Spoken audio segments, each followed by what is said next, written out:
¿Qué tal? ¿Cómo te va, Julio?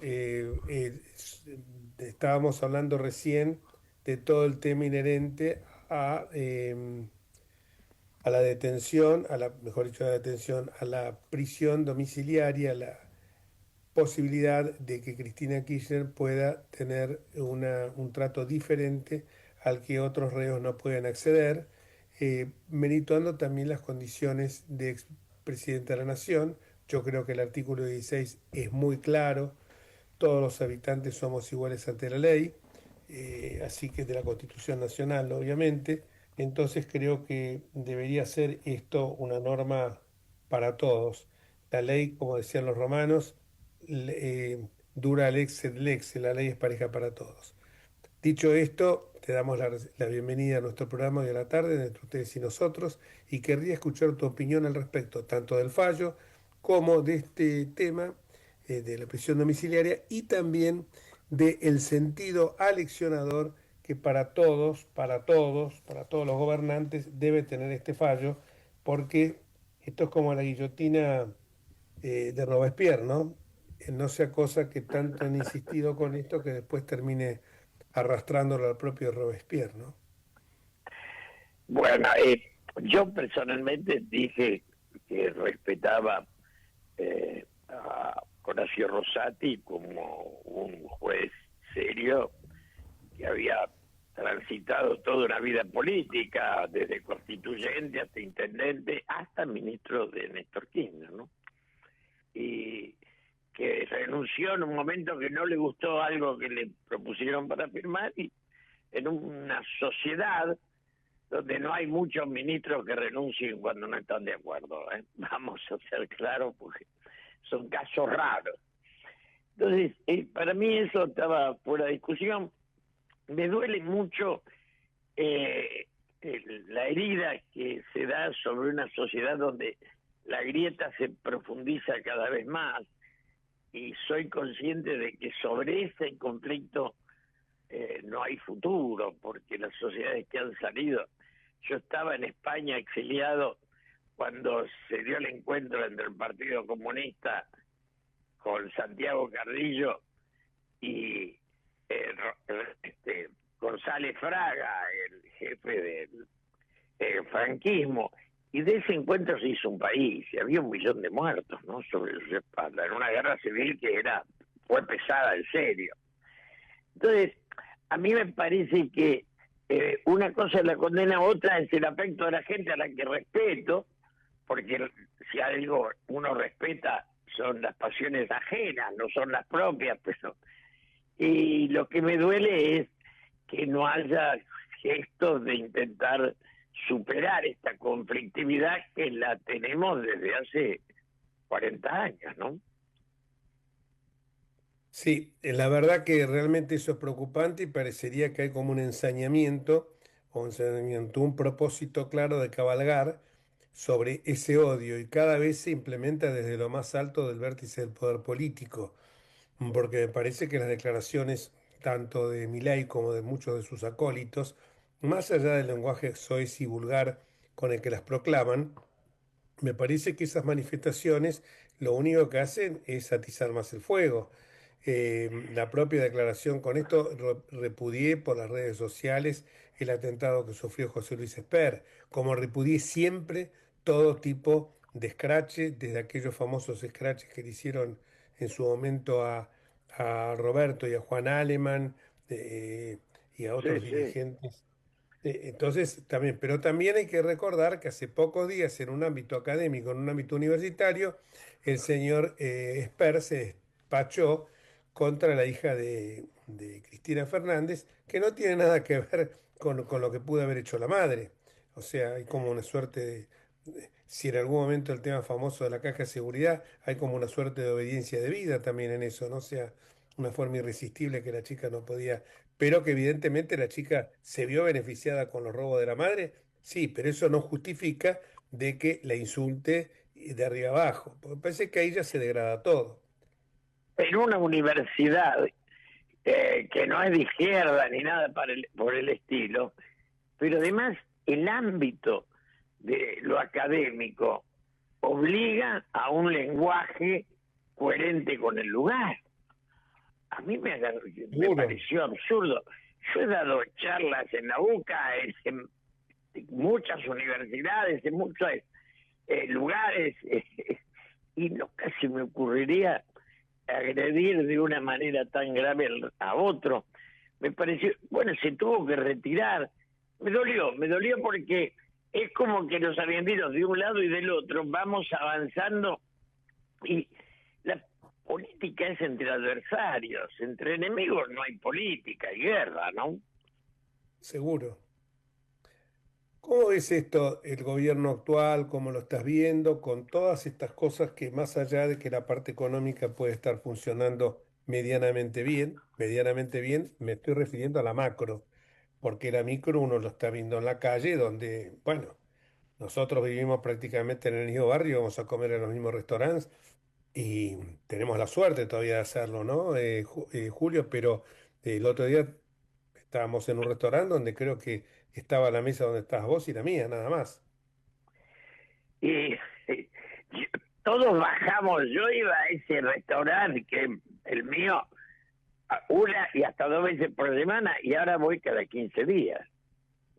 Entonces, digamos, a todo nivel hemos ido bajando consumo, y esa baja de consumo, que para nosotros no es grave, es también la baja del consumo de carne, de leche, que es un dolor muy grande. Entonces, la moneda es importante, la estabilidad, parar la inflación, pero en los cementerios no hay inflación.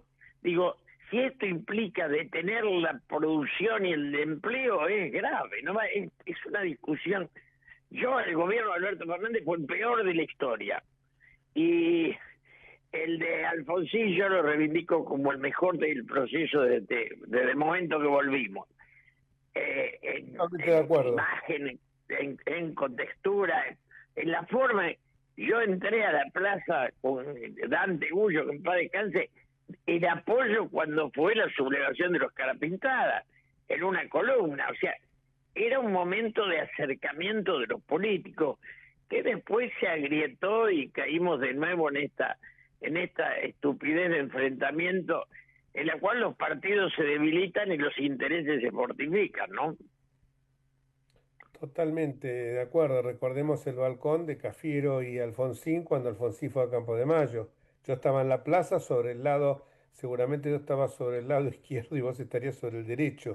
Yo estaba más Ah, próximo a sí, la sí, catedral sí, y vos sí, del otro sí. lado. Pero evidentemente no hubo ningún tipo de fricciones. Yo me encontré con muchos amigos míos peronistas con los cuales hablaba perfectamente y no existía ni siquiera el prejuicio de que si yo me acercaba a hablar con él, el de mi partido político iba a ver como que estaba cometiendo un acto de traición. Y hoy esas cosas, ¿qué estabas haciendo hablando con fulano? Te pueden decir. Tenés que, aparte, cuando yo opino en contra de este gobierno, tengo que aclarar previamente que tengo 10 denuncias penales. Una que entré como querellante, que fue la causa de vialidad, que no hice más que aportar un mínimo granito de arena, pero tengo que aclararlo, porque si no dice no, ya enseguida te etiquetan kirchnerista. Entonces, viste, esto es Sí, sí, serio, sí. Eh, yo pero es así. nunca estuve en el gobierno de Néstor, en el de Cristina me fui absolutamente porque con ella había una soberbia y una necesidad de obediencia a la cual yo nunca estuve dispuesto. Entonces, bueno, hay mucha gente que la recuerda, yo hoy veía lo de la plaza, me dolía porque, bueno, el recuerdo de esa gente eran épocas positivas y en el mío no tanto, pero son distintas miradas. Ahora, no tenemos dirigencia política, no la tiene el Claro, peronismo, ni el radicalismo, ni los conservadores, digamos, estamos en manos de ensayos que no tienen profundidad, de aficionados.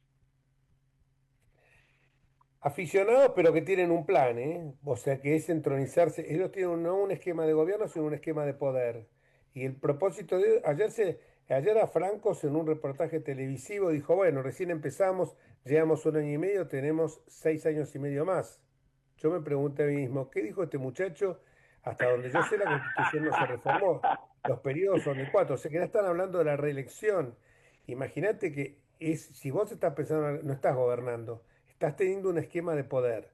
Y cuando vos tenés un esquema de poder, vas a sacrificar muchas cosas, incluso aplastar el dólar, como por ejemplo, y a la Argentina no viene la gente porque el dólar está para el extranjero, es malísimo venir a la Argentina.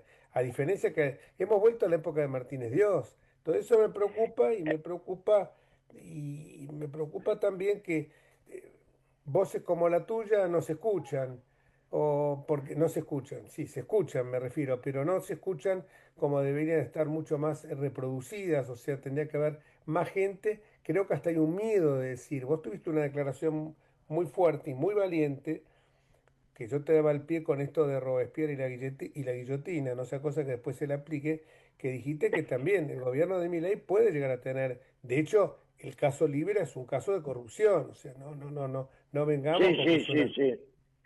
Es un pacto de- Mira, es muy difícil porque los periodistas dicen alegremente lo que no está vigente es el espacio del centro. El espacio del centro es el de la cordura. Yo fui diputado cuando Balbín lo despedía a su viejo adversario. Y era un país que se había encontrado a sí mismo. Y ese país lo destruyó la dictadura, pero después lo destruyó la política nuestra. Nosotros tenemos que hacernos cargo de haber profundizado una grieta que no tiene sentido y que no le sirve a nadie, ¿no? Y de todos lados. Lo que pasa es que también a uno le choca cuando, por ejemplo, todos estos muchachos, que están muchos de ellos en el gobierno, vos le conocés el pedrié. O sea, a mí que no vengan a hablar de casta, porque yo con el aprecio que le tengo a Francos, que lo conozco desde el año 73, mirá desde cuándo, debe ser más o menos la niña porque lo conocés vos, más casta que Franco no se consigue.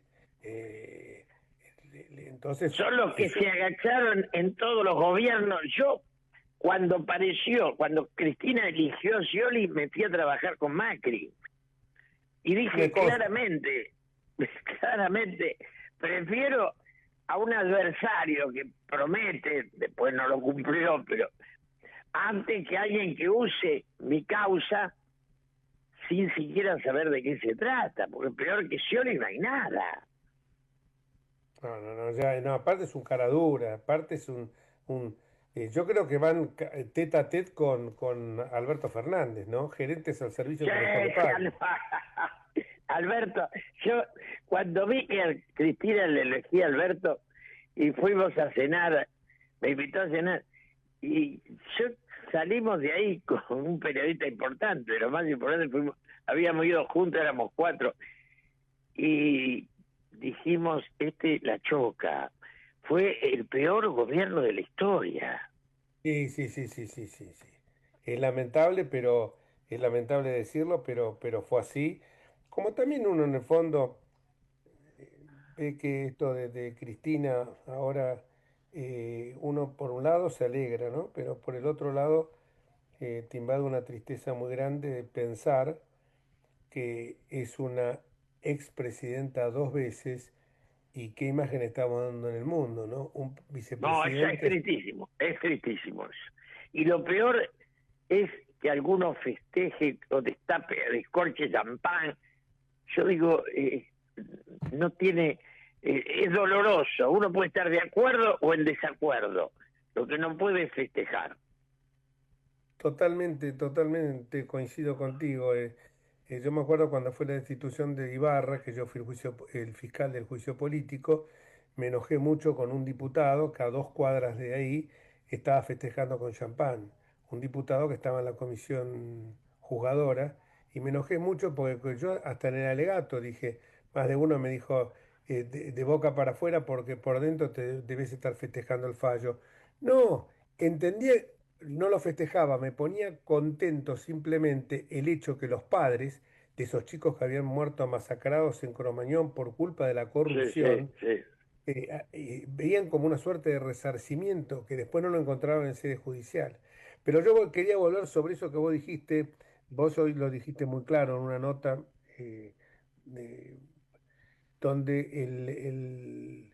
lo mismo que estoy diciendo ahora yo, de que es triste que eh, una presidenta haya terminado presa, eh, y, y vaticinás un destino semejante al de Cristina para Milei. A mí Milei me parece que es un empleado de algunos grandes empresarios. No tiene originalidad. Y conozco algunos de sus gestores. Me parece que una cosa es la libertad y otra es la codicia. La política tiene que ser ocupada por aquellos que piensan en lo colectivo. Y eso no está presente. Y entonces cuando te dice José Luis Esper que proteger es cazar en un zoológico, y vos ves lo que está haciendo Trump, o Trump está loco o Esper está loco. Yo creo que el que está loco es Esper, ¿no? Digamos, el proteccionismo existe en la humanidad.